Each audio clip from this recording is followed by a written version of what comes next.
국립과천과학관 유튜브 시청자 여러분 안녕하십니까? 국립과천과학관의 관장 이정모입니다. 제가 과천과학관에 온 지 1년이 됐습니다. 오자마자 코로나 때문에 정상적인 운영을 하고 있지 못하다. 덕분에 여러분과는 유튜브로는 정말로 많이 만나고 있습니다. 우리 과천과학관의 유튜브 구독자가 제가 봤을 때 1000명 정도였는데 38,000까지 늘어났습니다. 정말 고맙습니다. 혹시 처음 보시는 분들은 좋아요와 구독 부탁드립니다. 좋아요와 구독은 바로 사랑이죠. 오늘은 새로운 이야기를 하려고 합니다. 제가 처음 왔을 때 여러분과 나눴던 이야기는 과학이란 무엇일까? 의심과 질문이다. 이런 이야기를 했어요. 우리가 과학적으로 사고해야 되는 이유가 있는데 그 과학적인 사고를 하는 이유와 더불어서 우리 시작점은 의심하고 질문함으로써 우리가 과학으로 접근할 수 있어. 이런 이야기를 했었거든요. 오늘은 요리의 과학이라는 주제로 여러분과 만납니다. 그렇다 가지고 끓일 때는 어떻게 라면을 끓일 때는 어떻게 해야지 어떤 식으로 과학적으로 끓여야 더 맛있고 이런 이야기를 하는 게 아니고요. 인간이 되는데 가장 중요한 요소가 뭐였냐면 그게 바로 요리였다는 거죠. 요리에는 몇 가지 요소가 있는데 그 중에서도 불을 사용한 열이 가장 중요한 요건이었다라는 이야기를 여러분과 나누고, 그리고 앞으로도 이 열을 우리가 계속 사용할 수 있을까? 지구 위기가 있는데 전혀 새로운 접근이 필요하다라는 이야기까지 하려고 그럽니다. 저는 요리야말로 사람이 된 가장 중요한 이유라고 생각하거든요. 내가 SPC에 대해서는 약간 불만이 많습니다. 왜냐하면 SPC 때문에 제가 좋아하는 빵들을 못 보게 됐거든요. 제가 제일 좋아하는 빵은 삼립식빵에서 나오던 보름달빵입니다. 제가 중학교 1학년 때, 2학년 때였던 것 같아요. 저보다 3살 많은 외삼촌과 같이 살고 있는데요. 외삼촌이 저녁만 되면 보름달빵을 사오라는 거예요. 보름달빵을 하나 사오면 외삼촌이 딱 잘라서 반은 자기가 먹어요. 나머지 반 갖고 우리 네 형제가 나눠 먹었습니다. 한 입밖에 못 먹는 거였어요. 그런데 입안에서 뭉클하게 미끄러지는 그 크림 맛, 단 크림 맛과 카스테라 같은 그 부드러운 빵 맛을 정말 잊지 못하죠. 정말 너무나 저녁 시간이 그렇게 행복했어요. 저녁밥도 좋았지만. 그리고 겨울이 되면 삼립 호빵이 있잖아요. 문방구나 아니면 가게 앞에 찜통 같은 게 있었어요. 찜통에서 쑥색과 하얀색 호빵을 팔았죠. 근데 그 안에 보면 어떤 거는 팥이 들어있고 어떤 건 야채가 들어있었습니다. 저는 야채 호빵을 먹었습니다. 왜냐하면 팥을 별로 안 좋아하거든요. 지금도 단팥빵 이런 건 먹지 않습니다. 근데 어느부터인가 보름달빵을 좀 적게 보게 됐어요. 그러면서 제가 이런 생각했습니다. 이 SPC 그룹에 있는 파리바게뜨 때문에 내가 좋아하는 보름달빵과 호빵을 구경도 못하게 됐구나 하고서 내가 원망을 많이 했는데 알고 봤더니 같은 회사라면서요. 그러면서 제가 이 파리바게뜨에 대한 다른 생각을 하게 됐습니다. 지금은 파리바게뜨 빵을 사실 거의 매일 먹고 있죠. 그리고 BR이라고 써있는 베스킨라빈스 아이스크림을 먹고는 하죠. 그래서 우리가 보면 단 하루 일주일에 보면 하루쯤 안 먹은 날도 있겠지만 SPC에서 나오는 어떤 음식들을 안 먹고 지나가는 주의는 없는 것 같아요. 제가 벌써 귀국해가지고 20년 가까이 되는데요. 20년 동안 그렇게 살았던 것 같습니다.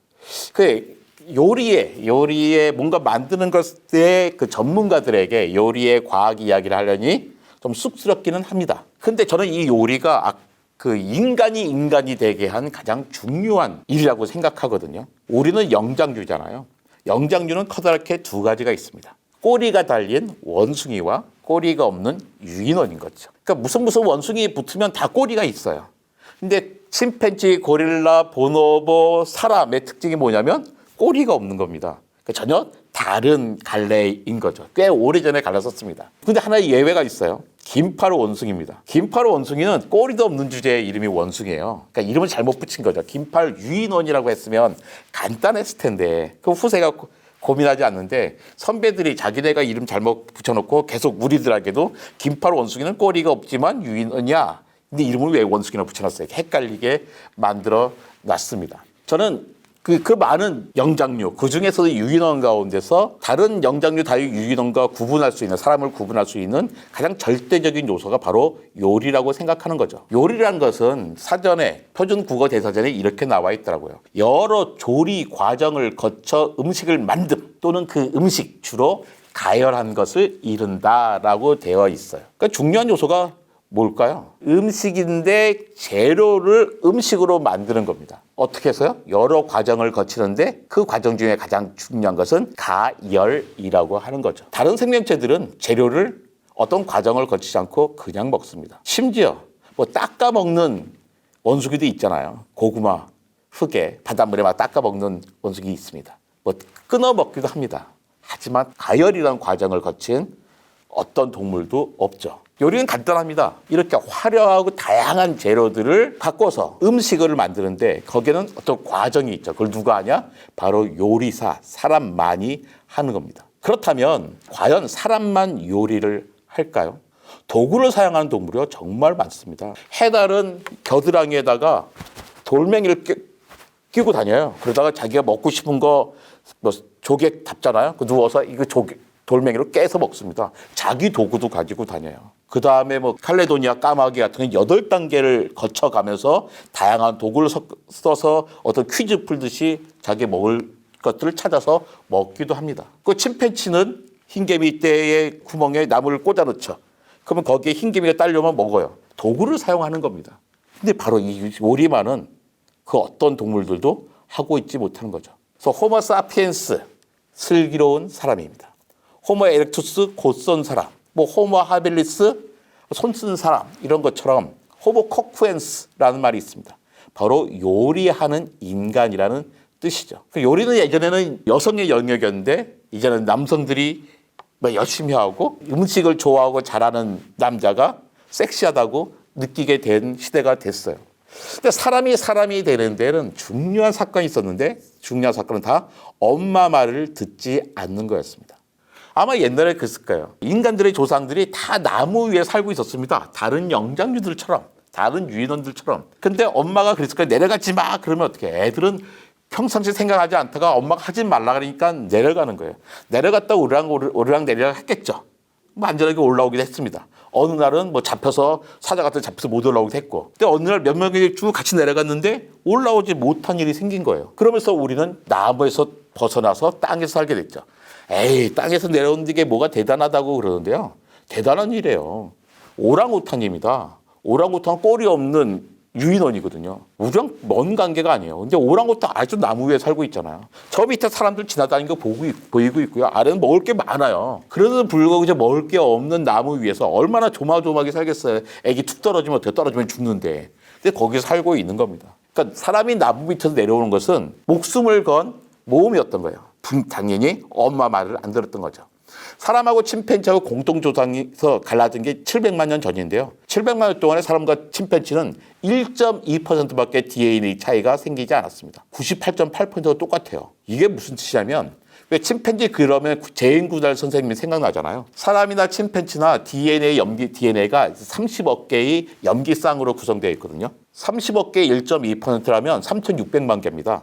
사람이 3,600만 개 바뀌는 게 아니죠. 그러니까 사람과 침팬지가 각자 1,800만 개씩 바뀌면 되는 거예요. 700만 년 동안에 1,800만 개, 1년 동안에 2.5개쯤 되잖아요. 우린 부모님한테 약 500개의 돌연변이를 물려봤거든요. 그러니까 25년에 500개, 1년이면 20개 꼴입니다. 700만 년이면 사람하고 침팬지하고 갈라서도 10번은 갈라설 수 있는 충분한 시간이었던 거죠. 근데 침팬지는 몇 종 없잖아요. 그런데 사람은 무수히 많은 종류의 사람이 있습니다. 아래쪽에 보면 사헬란트로포스 차덴시스, 그 다음에 아르디피테쿠스, 라미두스, 오스트랄로피테쿠스, 파란트로푸스, 온갖 파란 글자로 된 건 호모속입니다. 호모 에르가스터 하빌리스, 네안데르탈렌, 사피엔스, 호모 에렉투스, 호모 플로렌스 딱 있잖아요. 가운데 있는 빨간 점선을 기준으로 해서 이적 보행이 확실했냐 불확실했냐 나눠집니다. 아르디피테쿠스, 라미두스는 키가 한 1m밖에 안 된 친구였는데요. 희한하게 발끝부터 머리끝까지 다 발견됐어요. 그래도 우리가 많은 것을 알게 됩니다. 아르피테쿠스 라미두스는요, 엄지발가락에 갈라섭니다. 이 얘기는 뭐냐면 두 발로 걸어갈 수 있게 됐어요. 요즘은 그런 일이 없는데요. 1980년대만 해도 히말라야 가서 동상에 걸려가지고 엄지발가락 자르잖아요. 그런 분 많았거든요. 그럼 목발 짚어야 했어요. 요즘은 장비들이 좋잖아요. 그러니까 동상에도 걸리지 않고 동상 걸렸다 하더라도 얼른 의족 같은 것으로 겉으로 건강히 사실 수 있잖아요. 근데 그게 불과 30년 전에, 40년 전에도 불가했던 거죠. 근데 엄지발가락 바꾸는 게 중요한 사건이 있습니다. 엄지발가락이 바뀌니까요. 다리가 바뀌니까 골반이 바뀌고요. 그다음에 등뼈 바뀌고 머리뼈까지 바뀌게 됐어요. 그러니까 다른 유인원, 다른 영장류하고 사람에게 가장 큰 차이가 뭐야? 그러면 쉽게 얘기하잖아요. 아, 우리 머리가 크잖아, 뇌가 크잖아. 그랬어요. 근데 뭐 뇌가 하늘에서 갑자기 툭 하고 큰 머리가 오른 게 아니었거든요. 커다란 머리를 갖기 때까지는 오랜 시간이 걸렸습니다. 발가락부터 변해 와야 되는 거였어요. 막 500만 년 전에 살았던 오스트랄로피테쿠스, 150만 전에 살았던 호모 에렉투스, 지금 살고 있는 호모 사피엔스예요. 완전히 다르게 생겼잖아요. 이마에서부터 턱까지의 각도가요. 오스트랄로피테쿠스는 이마가 여기 있으면 턱은 여기 있잖아요. 그러니까 비스듬합니다. 또 호모 사피엔스요. 이마와 턱이 수직이에요. 이 얘기는 뭐냐면 턱이 들어간 게 아니라 이마가 튀어나온 거죠. 뇌가 그만큼 커진 겁니다. 근데 500만 년 동안 오스트랄로피테쿠스와 호모 사피엔스까지 완전히 다른 존재처럼 보일 만큼 두개골이 바뀌었잖아요.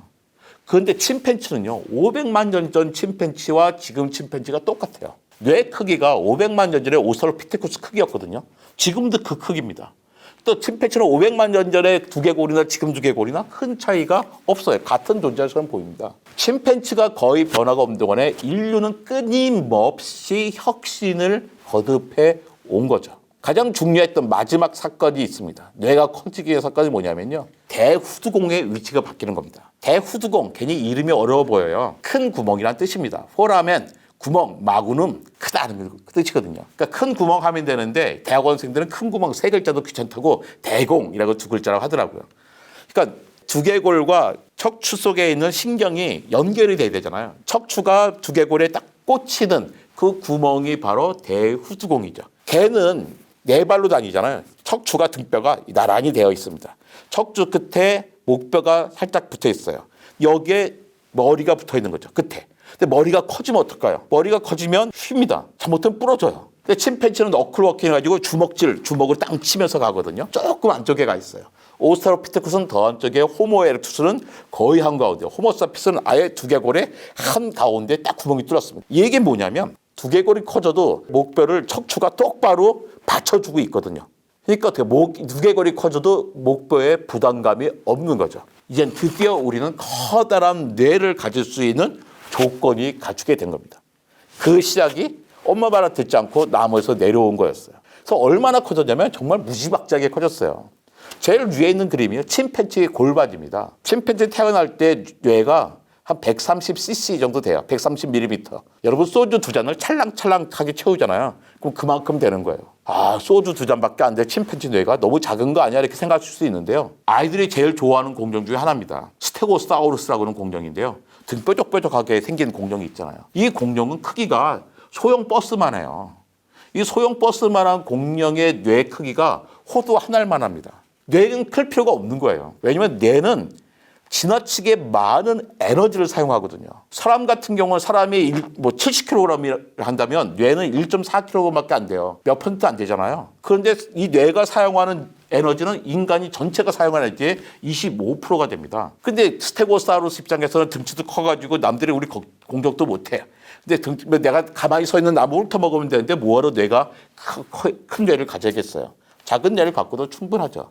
그 침팬지는 그거보다 훨씬 큰, 태어날 때 소주 두 잔 정도, 성체가 되면 어른이 되면 400cc 정도의 뇌를 갖게 돼요. 가운데 있는 루시는 오스트랄로피테쿠스예요. 최초로 직립한 흔적을 남긴 존재죠. 오스트랄로피테쿠스 아파렌시스라는 존재입니다. 태어날 때 한 160cc 정도 돼가지고 거의 골반을 꽉 채우고 태어납니다.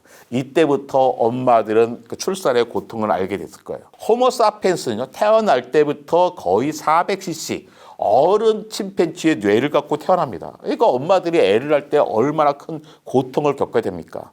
거기다가 네 발로 걸어다니는 침팬지들이 두 발을 똑바로 쓰니까 돼요? 골반은 좁아졌거든요. 골반은 좁아진 데다가 뇌는 크기가 더 힘들었죠. 서 있는 뇌는요, 1.4kg 좀 돼요. 그러니까 1400cc. 이 눈부터가 뇌거든요. 눈도 자체가 사실 가운데 뇌, 중뇌쯤 되는 거예요. 근데 요 눈 둘레로 전체가 뇌인데 이 뇌의 용량이 1.4리터인 거예요. 500cc 맥주잔 3개 생각해 보십시오. 정말 어마어마하게 큰 거죠. 그런데 침팬지하고 사람하고 700만 년 전에는 지금부터 같은 조상이었는데 이렇게 왜 어마어마하게 커다란 뇌 차이를 갖게 됐느냐. 저는 그게 요리 때문이라고 생각하는 겁니다. 마지막 판에는 네안데르탈이 살고 있었잖아요. 그 호모사피엔스가 아프리카 바깥을 나왔을 때는 네안데르탈뿐만 아니라 호모 에렉투스, 데니소바인, 프로렌스인 많은 인류들이 있었어요. 그냥 싹 다 없애버렸습니다. 호모사피엔스들이. 야, 그거 보고서 호모사피엔스 정말 못됐다 그러면 안 되는 거죠. 그 덕분에 우리가 이렇게 만나서 이야기를 하는 거잖아요. 근데 네안데르탈이 아니고 호모사피엔스인 게 얼마나 다행입니까? 네안데르탈과 호모사피엔스는요, 유전자가요 99.7% 일치합니다. 0.3%밖에 차이가 안 나는 거예요. 그러니까 사실 같은 인류라고 봐도 됩니다. 아프리카에서 사하라 사막 이남에 있는 흑인들만 순수한 호모사피엔스고 나머지 모든 인류의 몸속에는 네안데르탈인의 유전자가 섞여 있는 거죠. 제가 국립과천과학관에 오기 전에 서울시립과학관에 있었고 그전에는 공무원 생활을 서대문 자연사박물관에서 시작했습니다. 근데 거기서 어떤 기자와 인터뷰했을 때 인터뷰 끝나자마자 기자가 사진 찍은데 꼭 여기서 찍재요. 사진을 찍을 때부터 기분은 별로 좋지 않았습니다. 근데 이 사진이 잡지에 딱 나가니까 친구들이 막 전화하더라고요. 아, 정모야 인터뷰 잘 봤어. 뭐 좋은 얘기 하다가 끝날 때쯤 돼서. 근데 있잖아, 정모야 네 자리는 거기가 아니라 세 번째랑 네 번째 사이 아니야? 막 이런 말 하더라고요. 근데 저는요, 저나 여러분이나 똑같이 저 호모사피엔스 자리에 있습니다. 호모자가 붙었다는 뜻은 뭐냐면 그 옆에서 석기가 발견됐다는 뜻이에요. 아, 그러니까 구석기인이구나라고 생각하시면 됩니다. 오스트랄로피테쿠스 옆에서는 석기가 발견되지 않았고 호모자가 붙으면서 석기가 발견됐다 생각하시면 되는 거예요. 근데 이 호모 에렉투스가 정말 대단한 인류예요. 왜냐면 불을 사용했거든요. 호모 에렉투스, 호모 하이델베기스 조금만 사용했어요. 네안데르탈 조금 더 많이 사용했고요. 호모 사피엔스는 어마어마하게 빛을 사용했습니다. 자, 호모 에렉투스 차이가 뭐냐면요. 호모 에렉투스가 한 150만 년쯤 전에 불을 사용해요. 어떻게 불을 사용했을까요? 엄마 말 안 들었습니다. 저기 산불이 나요. 엄마 들어있죠. 산불 나면 큰일 나. 거기 가면 안 돼. 근데 어떻게 해요? 애들은 엄마가 가지 말라니까 갔죠. 갔다가 엄마를 안 듣고 불타 죽고 막 그럽니다. 어떤 애들은 뭐 팔 하나 잃어버리고 오고 막 그러죠. 그런데 어떤 아이들은 재주가 좋은 애들이 있어요. 멀쩡하게 살아옵니다. 가서 봤더니 불타 죽은 쥐, 불타 죽은 토끼 먹으니까 맛있어요. 그리고 자기만 막 먹나요? 엄마 보고 주고 싶죠. 엄마 가지 말라는데 갔어요. 근데 이것 좀 보세요. 먹어보니까 엄마들도 맛있어요. 다음부터 산불 나니까 어른들도 같이 갑니다. 가서 뭐 불타 죽은 것도 먹고 불을 가지고 오죠. 불을 가지고 와서 어쨌든 이 사람들 나무가 불탄 걸 봤으니까 나무를 계속 넣어서 불을 키우죠. 근데 어느 순간에 꺼트려 버릴 수 있잖아요. 어떻게 하느냐? 다음 산불 날 때까지 기다리는 거예요. 150만 전에 불을 상했던 호모 에렉투스는 맨날 기다려요. 이거 산불 또 언제 나나, 산불 또 언제 나나만 하고 있는 거죠. 그래서 150만 년 전부터 불을 사용하다가 불을 키울 때까지는 50만 년 전이요. 100만 년 동안 산불만 기다리고 있었습니다. 50만 년 전에야 막 나무 비비고 이래서 불을 피우는 기술을 얻어냈어요. 그리고 30만 년쯤 전에 그 불 피우는 기술이 전 지구로 퍼져나갑니다. 불을 마음대로 피우게 되면서 인간은 전혀 다른 삶을 살게 됩니다.